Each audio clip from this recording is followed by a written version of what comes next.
A big shout out to Royal Air Maroc for supporting our trip to Morocco. Thank you so much, Royal Air Maroc. I greatly appreciate your support and kindness to us for believing in our dream, traveling with Abdurrashid, Abubakar, and the team. We greatly appreciate Royal Air Maroc. We want to thank you for telling African stories, because African stories are very, very important to tell. And through these stories, so many other people can build strength and figure out how to do things. So what you do is very relevant and very, very important, and we want to thank you for that. In today's episode, we travel to Virginia, United States, to meet Miss Kumba Daffeh-Kah, President of the Tresor Women Warriors. Tresor Women Warriors, Sare Musa.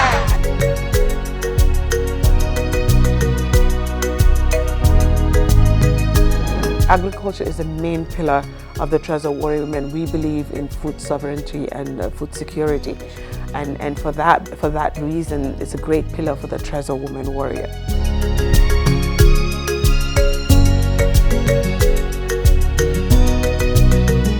Miss Kumba spent 30 years living in America before moving to Africa to make change. Like, leave a comment and share this video so that others can learn about this story and be inspired to get involved. I have this message to all Africans in the diaspora and all Africans on the continent of Africa. Only Africans can solve African problems. I am Abdurrashid Abubakar. Hello and welcome Ms. Kumba Daffeh-Kah, the President of Tresor Women Warriors. Can you tell me and the viewers, subscribers out there, how you started this great vision of Tresor Women Warriors? Thank you so much, Abdullah, for coming and talking to us. We're privileged and honored. Yeah, the Tresor Warrior Women is a brainchild of a girl who was 12 years old, and said not only did she want to impact her life, but she wanted to impact so many other people's lives. You know, I looked around, I saw a lot of women, I saw a lot of struggle, and I said, we need to change that. Imagine at 12. So it started when I was 12 years old. It started when you was 12 years old, but in the midst of the struggle, you migrated to the United States of America, where we are sitting now. Yes. What happened that took you back to Africa? You know, it's a date with destiny, as I said, because I said to myself that I am going to change my life and change women's lives. I said I was going to be educated, and when I'm educated, I will work really hard, and I will use that hard-earned money to do something that's bigger and greater than me. So the whole time and the whole process I was here in the United States, I was true to that dream that I had when I was a child. And now fast forward 30 years down the line, the Tresor Warrior Women is alive, the dream is alive. You've trained over 7,000 women in the Gambia. What was your magic? How did you do it? Sometimes I ask myself, how did I do it? But I think it's a calling. You know, when something is bigger than you, and as I always say, you know, I am also guided by my faith. I'm a woman of faith. I believe that this is a calling for me. And when people ask me, how did you do it? God did it. And, you know, God helped those who help themselves. And I wanted something, I manifested, I made it happen, I made it real, I had a structure, And it was something that was real to me. And it's a dream that we sold to so many women in that network. When you talk about 7,000 women, there are so many different layers of that 7,000, from women that we trade with all across the network, to women that are actually, engaged in work of the Tresor Women, to women that are farming, to commodity traders. So the 7,000 men span among a lot of the sectors of the Tresor Women, from trade, from education, to entrepreneurship, to agriculture, but agriculture is the main pillar of the Tresor Women. We believe in food sovereignty and food security, and for that reason, it's a great pillar for the Tresor Women Warrior. So, I really want to talk to you about some things that really bothers the Africans in the diaspora. Before we go further on the Tresor Women. Yeah. A lot of time, people who have the kinds of ideas that you have, or the kind of dreams that you have, failed. Why have you not failed? I am not surprised that people also are failing. Some people are failing. Africa is not a very easy terrain to maneuver. You have to have almost, I feel like, a divine intervention in your own life to be able to carry on despite all the challenges that you face every single day. We came from somewhere else. Yeah, we are from Africa. We went somewhere to study, to grow and bring back and live our lives, raise our children and all that stuff. But then we feel like, because a river that lives its path, we feel like always we want to go back to the source. Right. And to me, it's not only wanting or yearning to go, but it has to be a mission. And when you go on a mission, a lot of people just think, I'm just going back home. I'm packing my bags, I'm going home. It's not that easily said than done. No. Okay. You have to be mentally, physically, emotionally, financially be ready for it. That is 4 key things. Four key things. And then, and be able to take a lot of rejection, a lot of doors being slammed at you, and also have a lot of people wanting to, because when you come, everybody comes because you become an opportunity. To them. And they're not realizing that you're not the opportunity, they are the opportunity. Because, whoever you're coming to, what do you bring? You see, that's one thing. It's not about what you bring to them, it's what do they bring to fulfill the mission that you have. That is the mindset that the diasporans should have. Yes. Okay. Yes, you're not the opportunity, because when you are looked at as the opportunity, everybody comes to take from you. So let's say, because you own a business, most African people, not only probably here, they fail to realize, or people that are on the ground, that when you work for somebody, you are supposed to grow them in whatever they hire you for. So when you continue to pay people and they're not actually, it's not reflected in your bottom line, that's a problem. So that's the first thing I teach. Okay. If you're being hired to do something, whether it's a farm, we expect results. Okay. So that's the first thing. Set the perimeters, have the goals, have the strategy in terms of where you want to go when you start, the first year, second year, third year, fourth year, and build a solid structure. Okay. I mean, this is also the mistake that we do. We just go and wing it. We can't wing it. We have to set up something solid and a structure, and everything goes through that process. Okay. Yeah.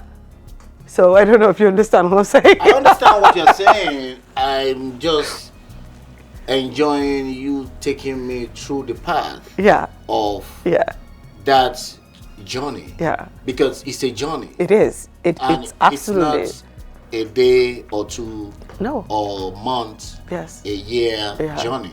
So I'm following that process. Yes. And now we're at the stage of strategy. You know, let me tell you something that is very, very important before even getting to the stage of strategy. Okay. Know your market. Okay. Know the territory that you're going to be operating under.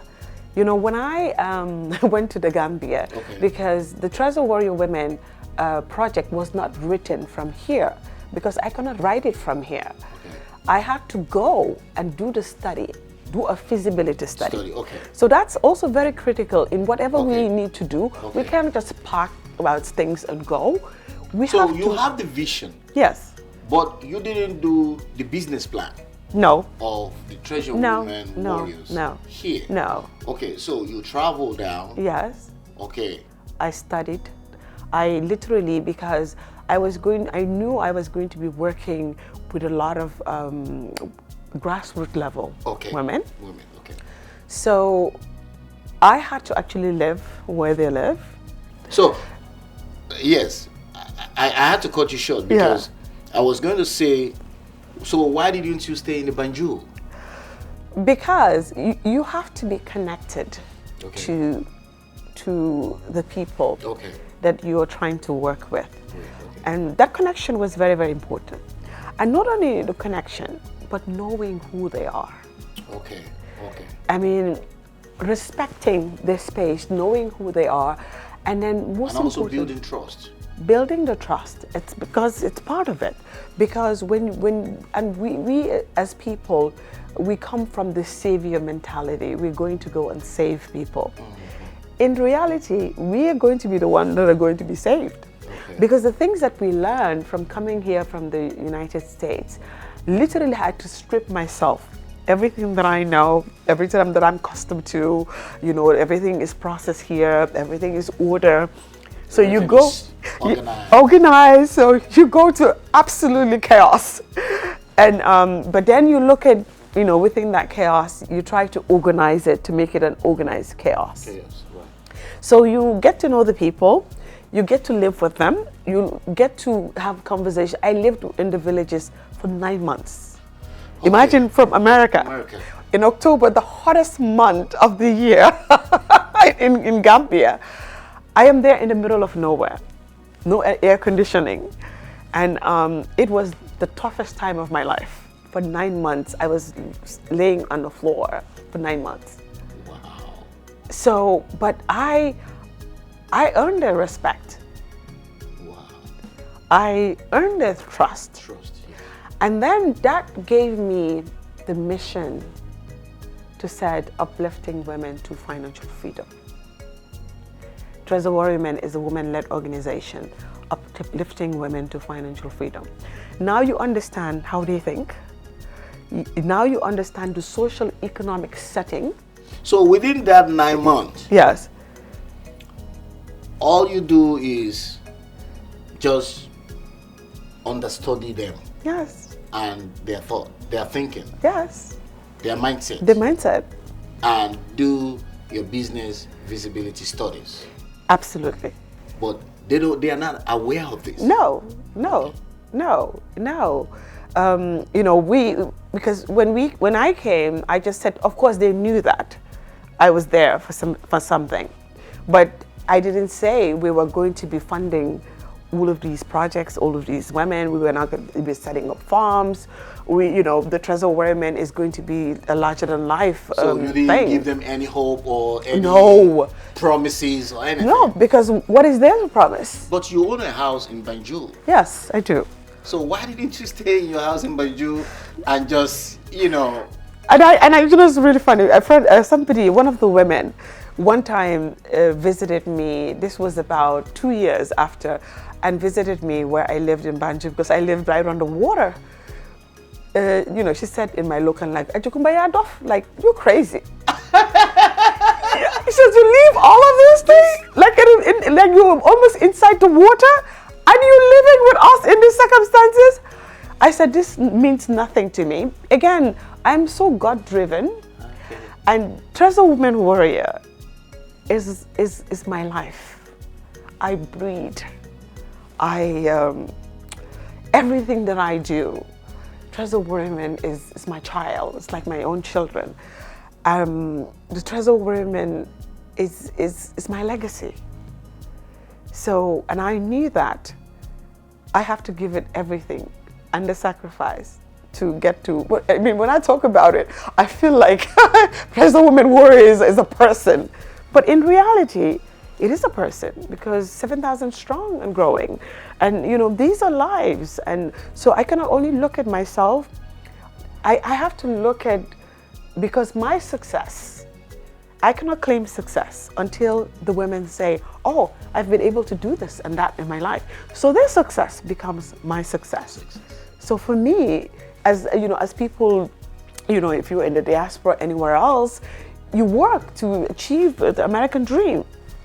For me, this dream is also ensuring every woman that we touch gets to financial freedom, are able to make decisions that not only impact their lives, but impact the community, and particularly how women feel about themselves. And what we give to become a complete package so that it'll be beneficial to even our husband. The Tresor is an ideology. It is not an organization, but an ideology for women to become the best version of themselves.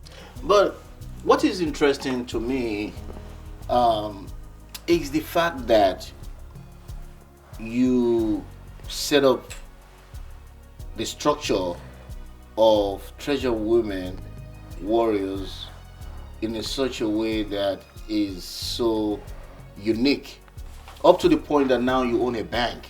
Tresor Women Warriors own a bank. Yes. Tresor Women Warriors owns education sector. Yes. Tresor Women Warrior owns its own sustainable agricultural sector. Yes. So take me through that part of the strategy. Now you've given me idea, you know, an idea of the concept, which I'm clear. Yeah. There's no doubt. Yeah. On that. But I need you to get me through the strategy stage. Okay. Okay. Yeah, I mean, the success of the Tresor Women Warrior is mind-blowing. And because in 4 years, we were able to do all of this. I think when we launched and all the women came out, people were going, "What is this? What is this?" Right. And then people started having this speculation, maybe she's political. Exactly. But not realizing that helping women to become their best self, yes, it's a economic, the politics of economics, not the politics of holding positions. Because for us, our position was that women shall and will self-realize, and the stories of these women shall and will be told. I mean, to me, what is the greatest political platform than that? So when we started, we piloted. After we, you know, I looked at the environment, looked at the trend, looked at how women think, look at society, look at, you know, their households, what really affects them, you know, from savings and all that stuff. So the Tresor Warrior Women, I wrote the project. And one of the things that I said was, when women are financially empowered, then they can make decisions that impact not only their lives, but impact themselves, educating their children, and, you know, they become better, even better women, and better wives, better, you know, politicians, better this, better that. So we wrote the project. The project was to first teach women financial literacy. Okay. Which is very important. I cannot overemphasize the importance of, because most of these women, that we were working with, they've never entered a bank in their life. They never thought that is remotely possible for them to even own a bank account. So one of the requirements was, we first worked with them for months, self-realization, because I've told it's very, very important. Money is just a conduit for us to do the things that we need to do. But who are we, to make money valuable? So the self-realization, who are you? Why do you exist?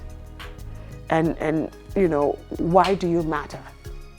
So we put this in them for them to self-realize, to feel enough, to feel confidence, to feel good about themselves. That was the first step. The second step was to say that your sister is not your competition, but your collaborator. Because that's one of the problems that we face. Women compete rather than complement. So we taught them this idea, your woman is your sister, is your strength. And in unity and your bravery, you can do amazing things. So we also incorporate that into their mentality. So now here is a woman feeling enough, self-realized, and is not looking at what anybody has, but saying, what can I give to humanity? And it's not only looking at themselves to say, oh, it's about me and me and me and me, because you are not an island. So when we did that, then the next step was, now, what does our community needs?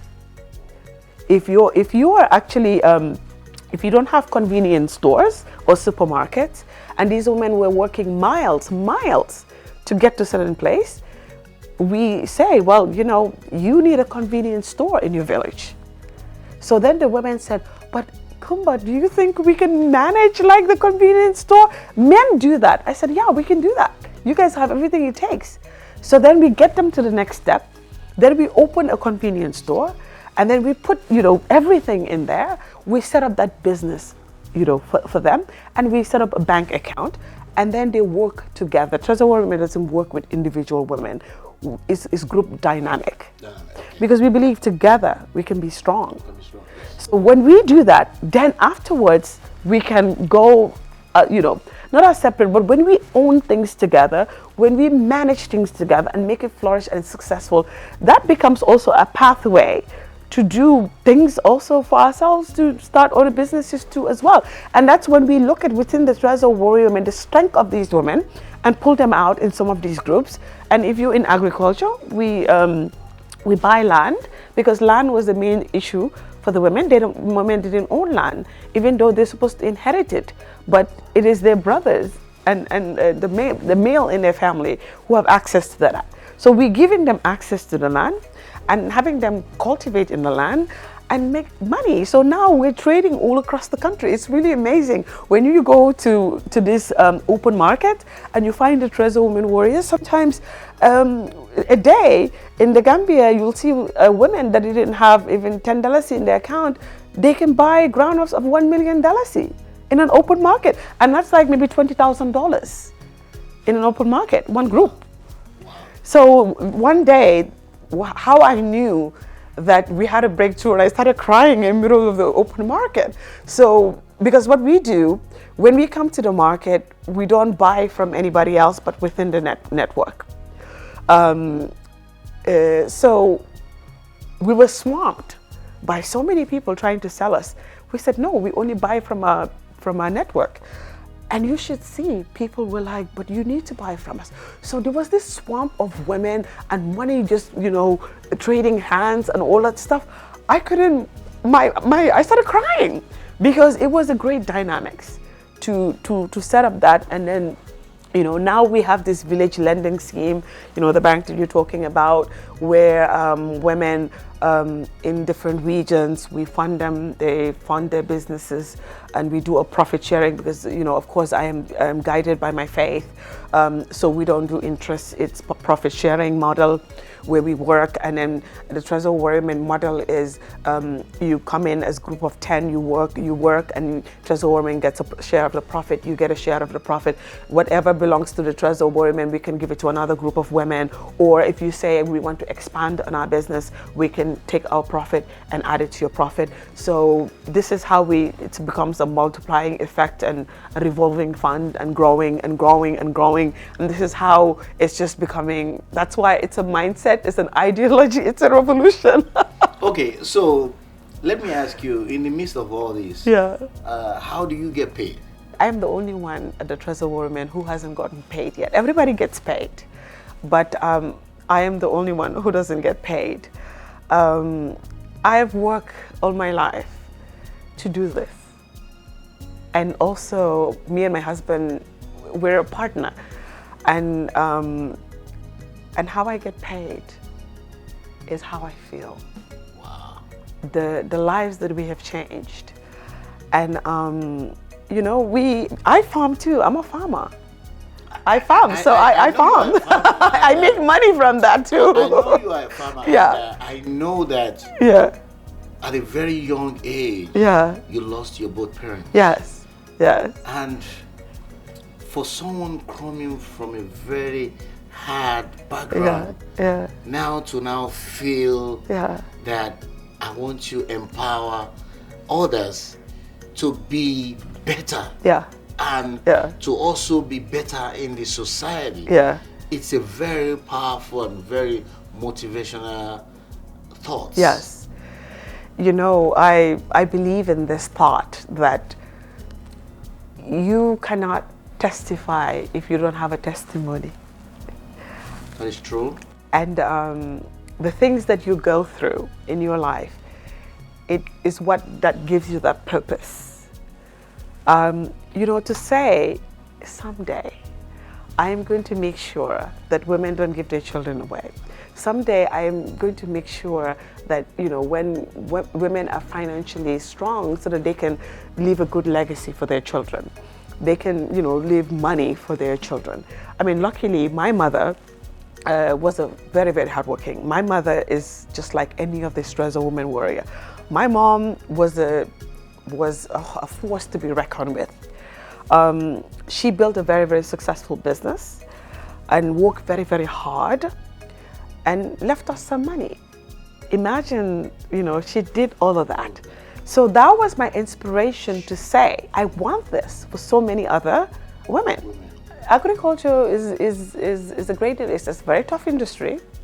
And but we get paid through that. I trade too as well with the women as well.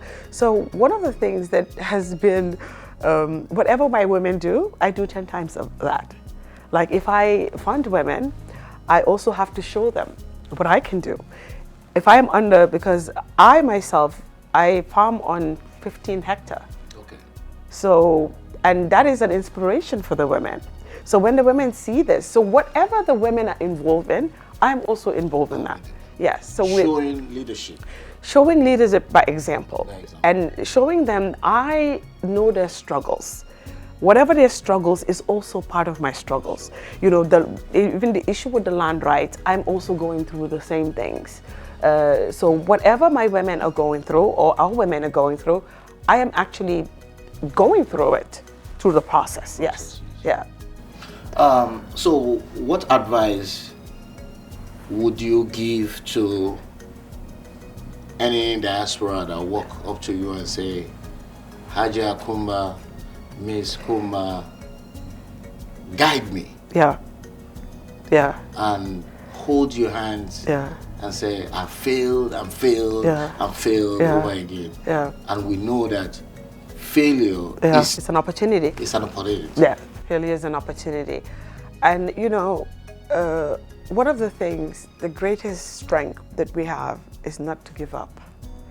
Because there are several things that I say. Madness is continue to doing the same thing over and over and over again and expecting different results, but you're not doing it the same. Okay. So if you go and fail, you need to understand why you failed.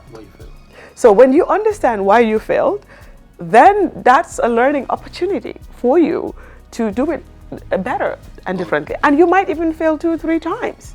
But, you know, you have to look at what your threshold is as well. And most importantly, if that something is real to you, and if it's something that you want to do, look thoroughly through it, walk yourself through it so many times, and then just start small. Because people come and just have this idea that in Africa you have to come and just pump in so much money and, you know, start big. No. My thing in Africa, please start small. Start small and test the market, and then also find the right kind of people that share the same values and ideology with you. And because of that, you might be even slow in setting up. And because of that, you need to actually be slow, because it's not everybody who comes or anybody who embrace that, you know, you all bring them in. But, you know, set up the perimeters, the boundaries, and your territory, mark it, and then be who you really are, what you want to be, and who you are, not anybody else, and to be true to yourself. And be willing to take the sacrifices, and also to live beneath your means. Because these are all things that will also send a signal to the people that are there, to say that this is not a cash cow. This person is not somebody that we are going to be milking. Because when they see you, in most of the cases, 90% of the time, is they want to milk you. They're like, oh, another opportunity for us to milk this person. But when they come, let them see you toiling as much as you're toiling, so that they know that no, there's no free lunches here. And that's what I did. You see, sometimes when I even in the village level, they have this question: are you sure this woman has money? Why is she working so hard? I'm the first one at the farm, the last one to leave. And everybody would be like asking me, oh, Kumba, maybe we should leave now. I said, just wait, let me finish this row. So with all of that, then they see that, then you will get to weed out the ones who really are for you and the ones that are not for you, because they will all come. So how do you do with the ones that come with their problems? Like, I have my kids' school fees, I have my daughter wants to get married. Yeah, I have a problem with naming. Yeah. I can't, fulfill my obligations. How do you deal with those kind of people? Well, first of all, you said, as I said, the parameters. You are not there to be a financier for people. I mean, that's not your job, because at some point you'll run out of money. I mean, there's nothing that is infinite. Whatever you bring if you don't manage it very well, it will be gone. And also this mentality that you need to be everybody's savior. No, you are not anybody's savior, or else you're going to be needing somebody to save you. So what I usually do when people come to me and said, because I have this notion, whatever you don't put there, you cannot take it from there. You have to put something in there to be able to take something out. So when people come and said, well, I want school fees, I said, no problem. I'm on the farm. If you come on, if you work with me, then I will be able to help you, because then you will work and gain something. So, but when they don't want to do it, then also that's somebody who comes to take. The Tresor Warrior Men, it is all about what do you bring to the table. To the table. So it's not what you're coming to take, because if you do not bring it there, you cannot take it. So they beginning to, goes around town is like, oh, she will ask you to do things. She will ask you to, or some people will say, oh, don't even bother going there because you're not going to get anything from her. But people are getting things from me. It's just the people that are working for it. When you work for it, my heart, I'm such a given person.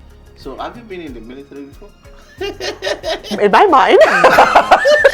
Because your structure is so strict and so straightforward, like a military personnel. No, because Yeah. I hold myself accountable. You know, look, if you want to be successful in Africa, you almost have to be military about the things that you want to do and achieve. And you cannot be diverted, distracted, because there's a lot of distractions. Every single day that you wake up, people are trying to take you away from your purpose, from what you're supposed to do. But it is just aligning, constant alignment. So you have to almost always align yourself to your goals, to your vision, to the mission that you want to do. Because anything that's not in line with that is distraction. And it will take you away from the work that you're trying to do. You will have a lot of people, you know, in the community asking you, the church, the mosque, you know, the synagogue, the yearly Quranic recitation, the festival for the town, the this and this and this and this and this and that. But it's for you to really pick and choose what is important to you, to your mission. And most importantly, we have a social responsibility in every community that we work, and we understand that. Then we allocate a certain amount to that responsibility, and once we've exhausted that, we've exhausted that. So I ask you, if you hold the hand of an African diaspora who want to travel back to Africa, to give back, and to also succeed, what is one thing that you will give that person as a present or as a gift? Advice. I think most importantly, your whys. Why? Knowing your whys when you're in Africa is very, very important. And why you are in Africa? Why? Because everything goes back to that why. When you want to give up, you go back to that why.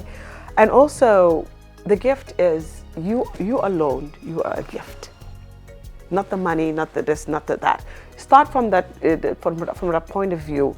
Just you taking that step to go is a gift. So let them receive and embrace that gift first. And then whatever you do, also make sure it's sustainable. You're not there to give handouts to people. You're there to work with people so that they will be able to sustain. Sustainability is very, very important. And you're teaching people also how to fish. So you might go there. Not giving them fish. No, not giving them fish. I don't believe in giving people fish. Because what if you're not there anymore? What if it runs out? What if that river runs out? So you have to be able to teach people, and most importantly, also give tough love. Sometimes to your family, sometimes to your brothers, sometimes to people around you. You're going to start from there because you're not only a cash cow to the community, but a cash cow to your family, to everybody around you. But let them embrace the greatness in you and the beauty that is in you and the gift that is in you. I think that's more important. And when they embrace that, then you can together, you can do things that are bigger than you.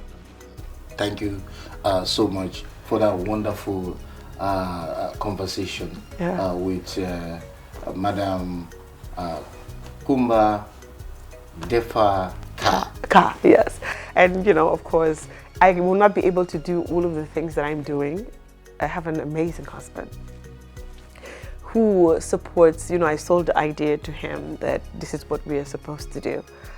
And he bought the idea, and we're able to do all of these things because we believe in it.